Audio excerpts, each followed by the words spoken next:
buenas noches, yo soy Blader Black y lo que estás a punto de escuchar no es una historia, es una advertencia.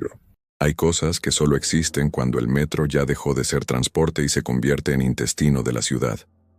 De día es gente, ruido, empujones, vendedores ambulantes, vagones llenos hasta reventar. En la noche es otra cosa, se vacía, se oscurece, se vuelve una criatura completamente diferente que respira con otro ritmo. Esa noche, él no tenía que estar ahí. Había salido tarde del trabajo como siempre. El reloj marcaba las 11:47 cuando por fin cerró la laptop y salió corriendo. Tomó la línea naranja rumbo a su casa, calculando que le daba tiempo. Apenas. Era el último tren, pero alcanzaba. Lo anunciaron por el altavoz con esa voz metálica y cansada que solo se escucha después de medianoche. Este tren brinda servicio únicamente hasta terminal. Después ya no hay retorno. Planee su viaje. Y aún así se subió, pensando que le daba tiempo, pensando que no pasaba nada. Llevaba la mochila, audífonos, y esa fatiga chiclosa que te pega cuando la ciudad ya te masticó todo el día y te escupió de vuelta a la noche. El vagón iba casi vacío. Una señora dormida con la cabeza recargada en el vidrio, un chavo con casco de moto mirando su celular, un señor mayor con los ojos clavados en el piso como si estuviera contando baldosas. Entre estación y estación, la luz parpadeaba un poco. Lo suficiente para hacer sombras raras en las esquinas. Lo suficiente para dar mala espina. En la cuarta estación dejó de pelear con el sueño. Se recargó en la ventana fría. Puso el brazo sobre la mochila como si fuera almohada. Y dejó que el traqueteo del metal lo arrullara. No soñó. Simplemente se apagó. Como cuando apagas una luz y todo queda negro de golpe. Cuando abrió los ojos, el vagón estaba quieto. No en movimiento, no frenando, no entrando a estación. Quieto, completamente inmóvil. Como si alguien hubiera jalado el freno de emergencia y luego se hubiera ido, dejándolo ahí como objeto olvidado. Las luces seguían encendidas, pero ya no eran tan brillantes. Modo ahorro. Modo desvelo de metro. Ese tono amarillento enfermizo que hace que todo se vea más feo de lo que realmente es. Miró su celular. Pocas notificaciones. Un mensaje de su novia preguntando si ya iba llegando.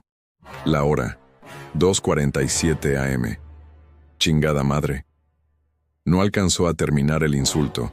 Se incorporó de golpe, con el corazón ya acelerado, y miró alrededor con esa mezcla de confusión y pánico que te agarra cuando despiertas en un lugar que ya no reconoces. No había nadie, ni la señora, ni el del casco, ni el señor del piso, nadie. Como si se los hubiera tragado el aire mientras él dormía. Solo él, solo su reflejo cansado y desencajado en el vidrio, solo la línea naranja del vagón extendiéndose vacía hacia adelante y hacia atrás. Se levantó con las piernas todavía dormidas. Jaló la palanca de la puerta interior. Se asomó por la ventanita hacia el siguiente vagón. También vacío. Y ahí llegó el primer detalle verdaderamente raro. No se escuchaba nada. Un vagón detenido, aunque esté en cochera, aunque esté fuera de servicio, siempre tiene algo. Eco de voces lejanas, martillazos, radios de los trabajadores. Un «joven, ya cierra», un «muévanse», algo. Siempre hay ruido en el metro. Siempre. Pero ahí no. Ni anuncios, ni ventilación, ni zumbido eléctrico. Solo un silencio pesado, espeso, de concreto y túnel. El tipo de silencio que no es ausencia de ruido, sino presencia de algo más que está esperando. Y entonces sintió el olor. Al principio pensó que era su imaginación. Luego se dio cuenta de que no. Una mezcla de humedad, metal oxidado, aceite viejo de maquinaria y algo más. Algo que no debería estar ahí. Olor a perro mojado. No era leve, no era por allá, al fondo. Era un olor denso, penetrante, metido en el aire como vapor caliente, como si un perro grande, empapado, hubiera estado ahí segundos antes, o como si todavía estuviera. Se asomó por la ventana lateral del vagón, esperando ver andén, pared con azulejos, un letrero de estación, algo que le dijera dónde estaba.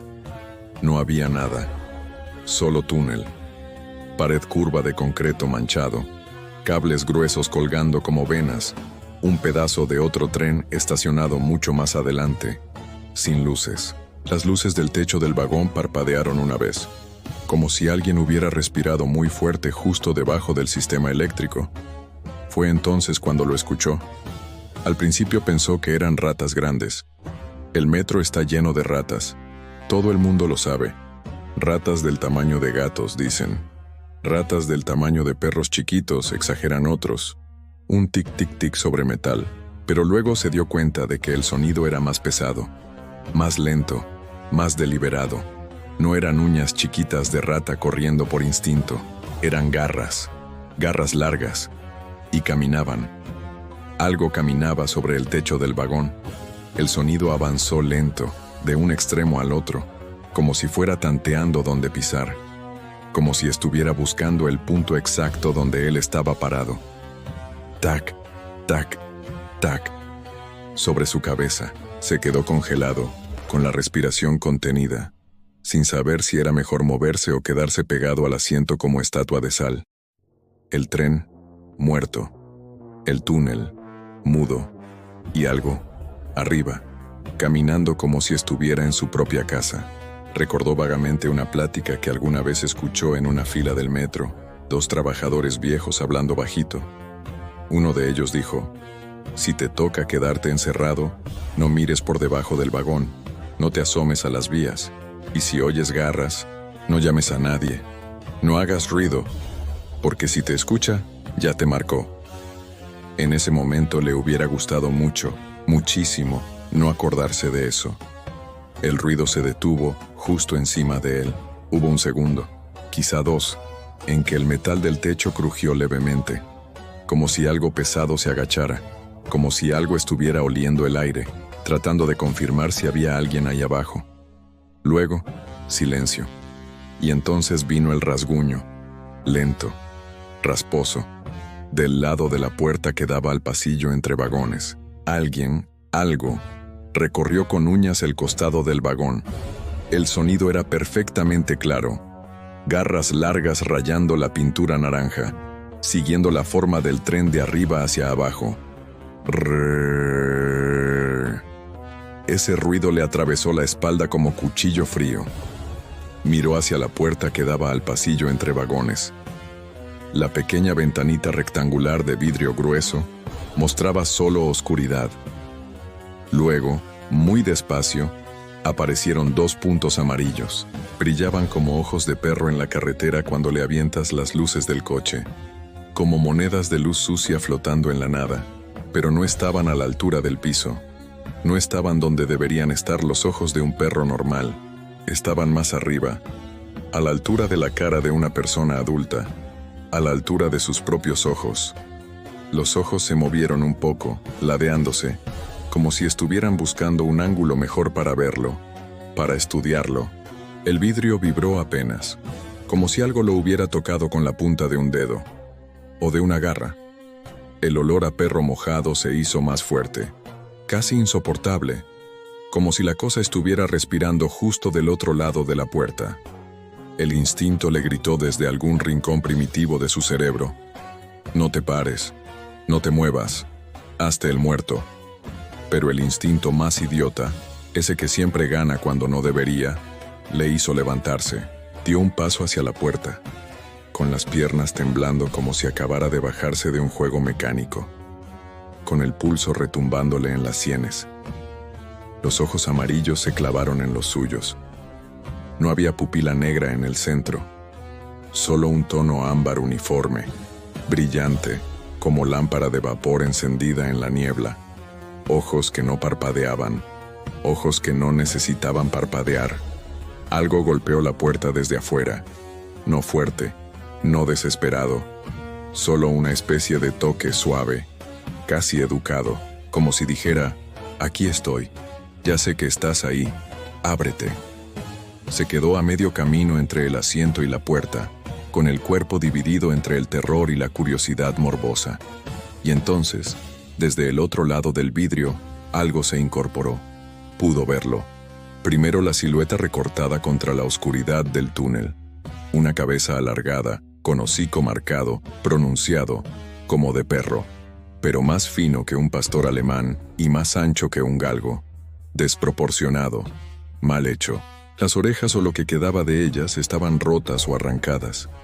Solo quedaban bultos de carne irregular en la parte superior del cráneo, como si se las hubieran cortado a mordidas. El cuello era demasiado largo para un humano, demasiado delgado para un perro normal, como si alguien hubiera estirado un cuello de persona y luego le hubiera puesto una cabeza de animal encima sin preocuparse por las proporciones. El torso parecía humanoide, hombros encorvados hacia adelante, costillas marcadas bajo el pelaje sucio y a parches, piel visible en algunas zonas como si se le hubiera caído el pelo a pedazos. Las patas delanteras eran brazos, largos, huesudos. Terminaban en manos deformes con dedos demasiado largos y uñas crecientes, amarillentas, curvadas hacia adentro como garfios. Las traseras eran patas de perro pero torcidas, mal acomodadas, como si las hubieran soldado al cuerpo en ángulos incorrectos, como si fueran obra de algo que no conoce la anatomía correcta. La criatura caminaba erguida cuando quería.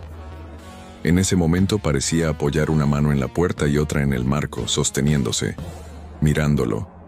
Respiraba pesado. Se veía el vapor chocar contra el vidrio y empañarlo en círculos irregulares. Respiración caliente, respiración viva. La boca se abrió apenas.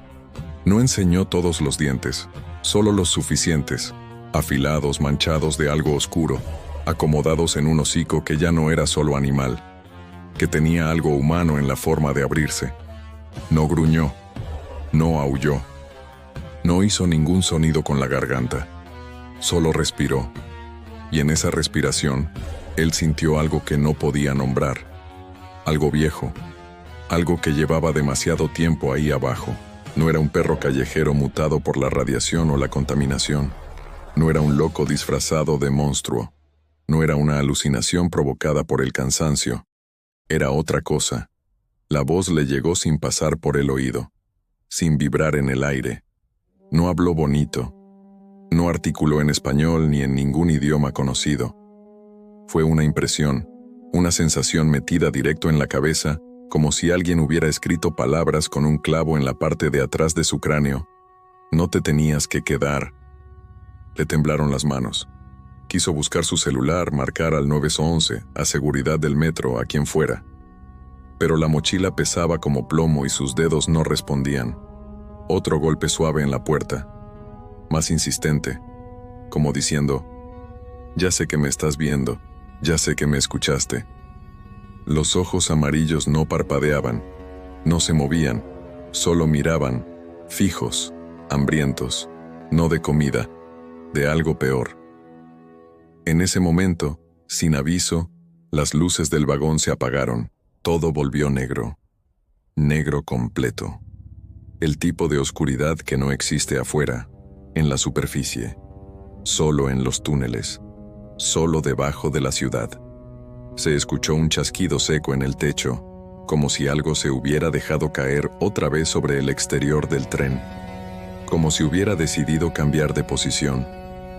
Unos segundos después, que se sintieron como horas, se encendieron las luces de emergencia, pálidas, rojizas, insuficientes. Apenas lo suficiente para ver las formas de los asientos. La puerta ya no tenía nadie enfrente, solo su reflejo, descompuesto por la luz roja, y el pasillo vacío del otro lado. Se quedó ahí, parado como idiota, con el corazón tratando de salírsele por la boca, sin saber si abrir, si golpear, si gritar pidiendo ayuda. No hizo nada. Se sentó otra vez, apretó la mochila contra el pecho como si fuera escudo, y esperó. Esperó en silencio. Esperó sin moverse. Esperó como esperan los que saben que hacer ruido es invitar al desastre. No supo cuánto tiempo pasó. Pudo haber sido media hora. Pudo haber sido 3 minutos. El tiempo ahí abajo no funciona igual. Al final, escuchó voces afuera. Voces humanas, reales. Un silbato, Un "ya quedó", gritado con acento chilango. Un "muévanlo, muévanlo". El tren dio un jaloncito brusco como si acabara de despertar y empezó a avanzar lento, arrastrándose por el túnel. Minutos después las puertas se abrieron al fin en un andén desconocido, sin pasajeros, solo con unos cuantos trabajadores de chaleco anaranjado reflejante revisando vías. Uno de ellos lo vio salir, pálido, sudando frío, con los ojos grandes como platos. El trabajador, un señor cincuentón con bigote canoso, lo miró de arriba abajo y chasqueó la lengua. «¿Qué haces aquí, jefe?», le dijo con tono cansado. «Ya no hay servicio, ¿eh? ¿Te quedaste dormido?». Él intentó explicar. Intentó decir que sí, que se había quedado dormido, que despertó solo, que había algo en el pasillo, algo con ojos amarillos, algo que caminaba en el techo. El trabajador lo miró con una mezcla de lástima y costumbre, como si no fuera la primera vez que escuchaba algo así. «¿Escuchaste garras?», preguntó en voz baja. Él se quedó callado, pero el silencio fue respuesta suficiente. El trabajador chasqueó la lengua otra vez, miró hacia el túnel oscuro y luego de vuelta a él. «La próxima vez, cuando anuncien último tren, no te quedes hasta atrás. Y si te toca quedarte, mijo, no te asomes ni al pasillo ni a las vías. ¿Me entiendes? No importa lo que escuches, no importa lo que veas por el rabillo del ojo, no te asomes». Lo acompañó hasta una salida de servicio que él ni siquiera sabía que existía. Lo dejó subir unas escaleras de concreto angostas, húmedas, que desembocaban en una calle casi vacía. Eran las 3:30 a.m. La ciudad seguía, pero más lejos, como en otra dimensión. Los coches eran menos, los puestos estaban cerrados con cortinas de metal, el frío pegaba distinto, más real. Caminó hasta la avenida principal, intentando convencer a su cabeza de que lo que vio era un sueño mezclado con cansancio. Casi lo lograba, casi se convencía, hasta que escuchó algo familiar. Ladridos. Volteó hacia la boca del metro que acababa de dejar atrás. Había varios perros callejeros durmiendo cerca de las escaleras, como siempre. El metro siempre tiene perros. Viven ahí. Conocen las rutas mejor que algunos usuarios. Pero no estaban dormidos. Estaban todos parados, quietos como estatuas, mirando hacia abajo, hacia la reja que dejaba ver un poco del túnel. No ladraban al aire, no ladraban a la nada, ladraban hacia adentro, hacia las entrañas del metro. Uno de ellos, un mestizo flaco de pelaje gris y orejas caídas, levantó la cabeza, lo vio a él directamente y se quedó mirándolo un buen rato. Demasiado rato, como si lo reconociera, como si supiera algo. Y entonces él se dio cuenta de algo que hizo que el estómago se le revolviera. Seguía oliendo a perro mojado, aunque ya había subido, aunque la brisa fría de la madrugada le pegaba en la cara, aunque ya no estaba en el vagón ni en el túnel. El olor seguía pegado a su ropa, a su mochila, a su piel, como marca, como firma. Ese día no tomó el metro, ni el siguiente, ni muchos después. Pidió cambio de horario en el trabajo. Empezó a salir más temprano. Empezó a tomar Uber aunque le costara más. Cualquier cosa con tal de no tener que meterse otra vez en esos túneles. Cuando por fin tuvo que usarlo otra vez, porque la ciudad no te deja vivir sin el metro, evitó a toda costa el último tren. Evitó los vagones vacíos. Evitó el extremo del convoy, pero a veces, cuando el vagón frena de golpe entre estaciones y se queda unos segundos justo en medio del túnel, con las luces parpadeando, el olor vuelve. Humedad, metal, ozono y algo más. Entonces baja la cabeza, cierra los ojos y se repite como un mantra, como un rezo, como una súplica: no te asomes al pasillo, no mires a las vías. No busques lo que ya sabe encontrarte, porque allá abajo, en el enredo de líneas del metro de la Ciudad de México, hay cosas que no salen en el mapa oficial.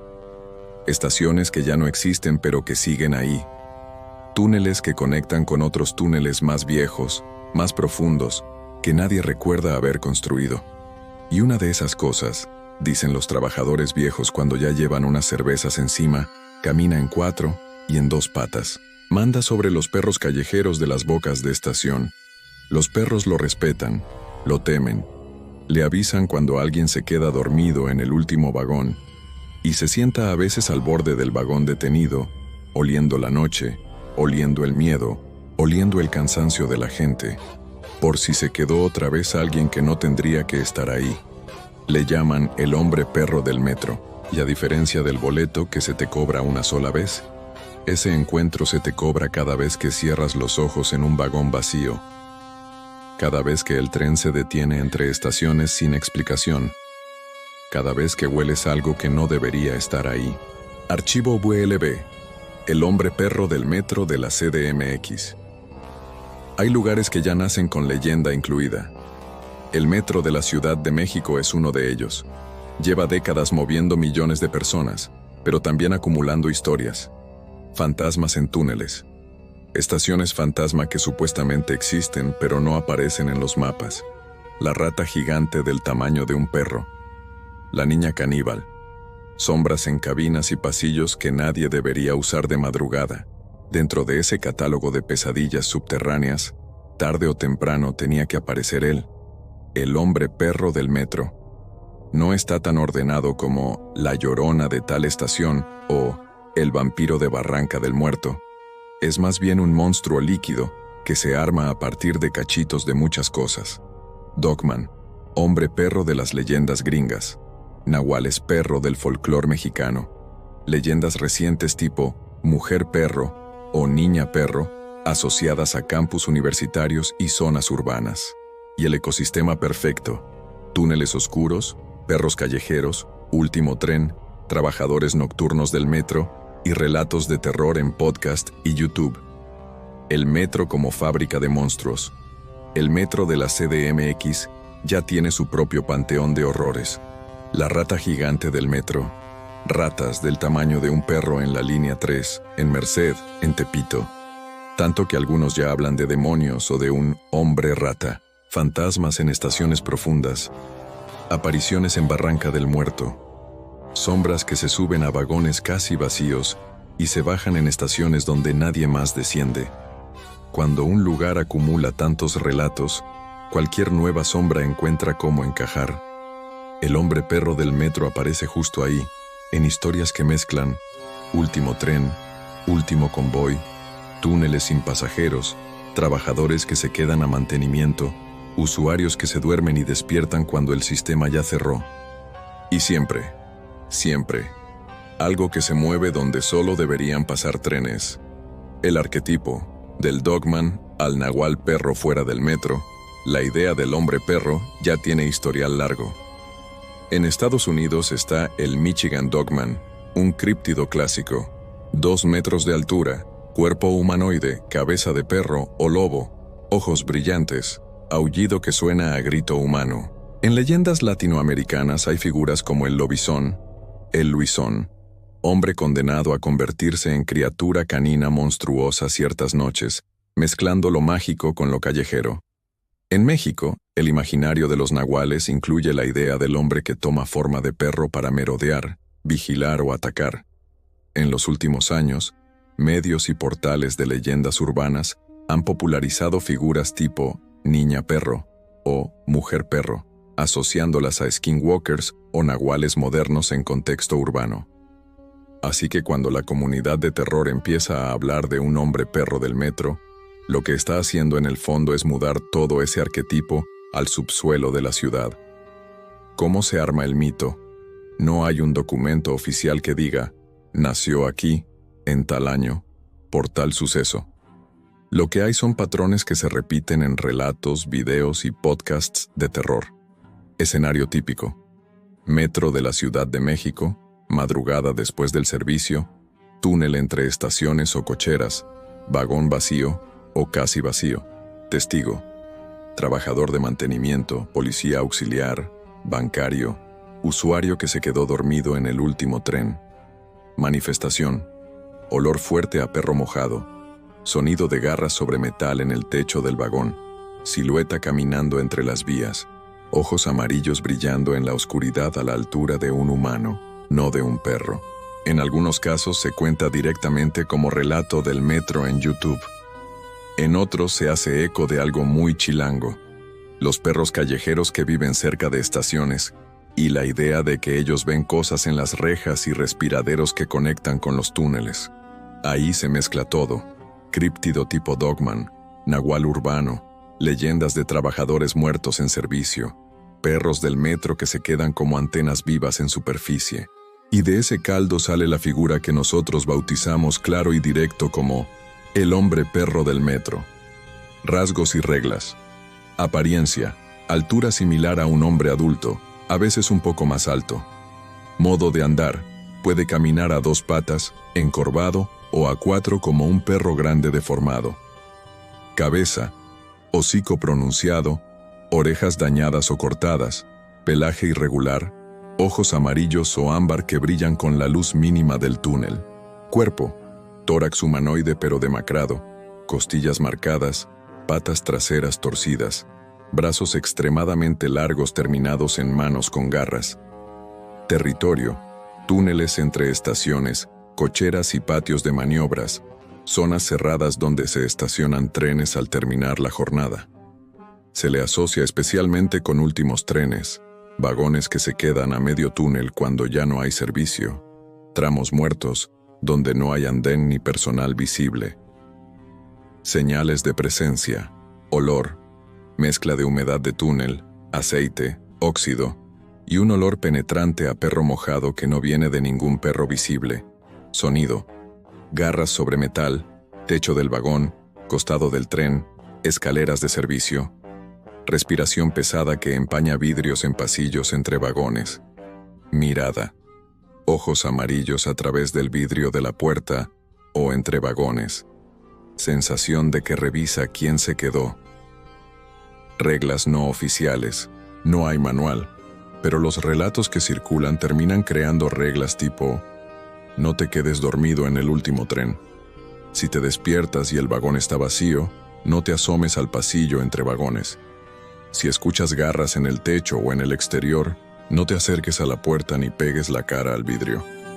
Si hueles perro mojado en un vagón vacío aunque estés entre estaciones, evita mirar hacia abajo, hacia las vías. Y la más inquietante: si cruzas miradas con él, te reconoce. A partir de ahí puede seguirte por otras líneas, por otras noches, incluso fuera del metro, en escaleras, paraderos, calles solas. ¿De dónde viene? En distintas versiones, la leyenda le inventa orígenes. Trabajador del metro que murió arrollado tratando de salvar a un perro en la vía, quedando su alma fusionada con el animal y con el lugar. Nahual perro que habitaba los terrenos antes de que se construyera el metro. Sus rutas fueron invadidas por túneles, y ahora patrulla las entrañas de la ciudad. Críptido cansado del bosque, que ahora usa los túneles como guarida porque ahí nadie mira al cielo y el ruido de los trenes tapa sus movimientos. En todos los casos, el mensaje es el mismo: no estás solo en el último vagón, no estás solo en el túnel. Hay alguien que vive ahí abajo como si el metro fuera su casa, y tú eres el intruso. Leyenda urbana o algo más. O, si nos vamos a lo frío, no hay pruebas de que exista un dogman del metro real. Lo que sí hay: leyendas muy documentadas del metro, ratas gigantes, fantasmas. El arquetipo global del hombre perro, dogman, en foros y relatos de críptidos. Y una cultura entera de relatos de terror del metro de la CDMX en podcasts y YouTube. El hombre perro del metro es, muy probablemente, la suma de todo eso. El miedo a que algo te huela, te vea y te marque en un lugar que tú pensabas que era solo transporte. Hasta aquí el archivo del hombre perro del metro.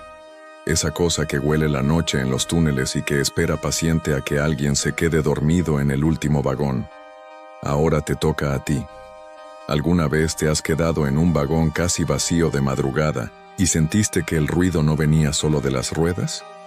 ¿Has olido perro mojado en el metro sin ver ningún perro? ¿Crees que el hombre perro del metro es solo un monstruo inventado? ¿O una forma moderna de hablar de nahuales y cosas viejas que ya estaban en esta ciudad antes del concreto? Y la más incómoda: si un día el último tren se detiene entre estaciones, Se apagan las luces y escuchas garras sobre el techo del vagón. ¿Te vas a asomar al pasillo o vas a bajar la mirada esperando que no seas tú al que fue a oler esa noche? Déjame tus teorías, tus anécdotas y tus noches raras en los comentarios. Relatos VLB continúa. La noche abre la mandíbula y ruge desde atrás. Dos eclipses te sostienen, ya no hay marcha atrás. Camina como tormenta que aprendió a respirar.